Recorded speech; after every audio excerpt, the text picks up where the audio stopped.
আসসালামু আলাইকুম, সবাই কেমন আছেন? আশা করছি অনেক ভালো আছেন। আমরাও অনেক অনেক ভালো আছি।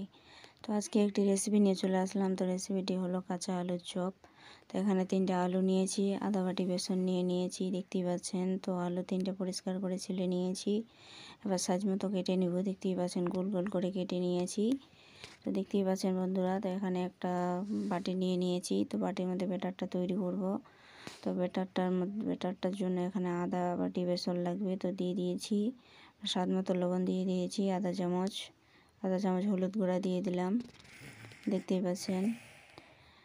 এবার আধা চামচ জিরার গুঁড়া দিয়ে দিব, দেখতেই পাচ্ছেন। এবার গরম মশলা গুঁড়া দিয়ে দিব আধা চামচ, দেখতেই পাচ্ছেন। তো এবার হালকা জল দিব, জল দিয়ে ব্যাটারটা তৈরি করব, দেখতেই পাচ্ছেন। তো ব্যাটারটা তৈরি করছি, ভালো করে এটা গুলতে হবে, দেখতেই পাচ্ছেন। তো যত ভালো করে নাড়া যাবে ততই ভালো হবে। আর এই ব্যাটারটা ঘনত্ব করতে হবে, দেখতেই পাচ্ছেন।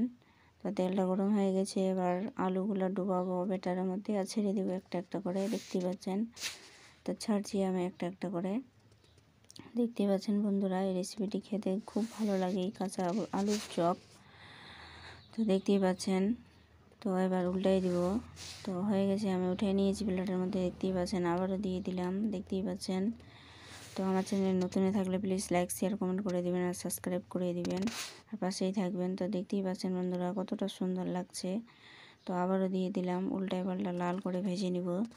তো ভাজা শেষ হয়ে গেলো আমার, দেখতেই পাচ্ছেন কতটা সুন্দর লাগছে। তো একটা ভেঙে দেখাচ্ছি আপনাদের মধ্যে, দেখতেই পাচ্ছেন ভেতরটা কত সুন্দর হয়েছে আর মুচমুচে হয়েছে, নরম হয়েছে। তো খেতে দারুণ হয়েছে, মুচমুচে, দেখতেই পাচ্ছেন বন্ধুরা।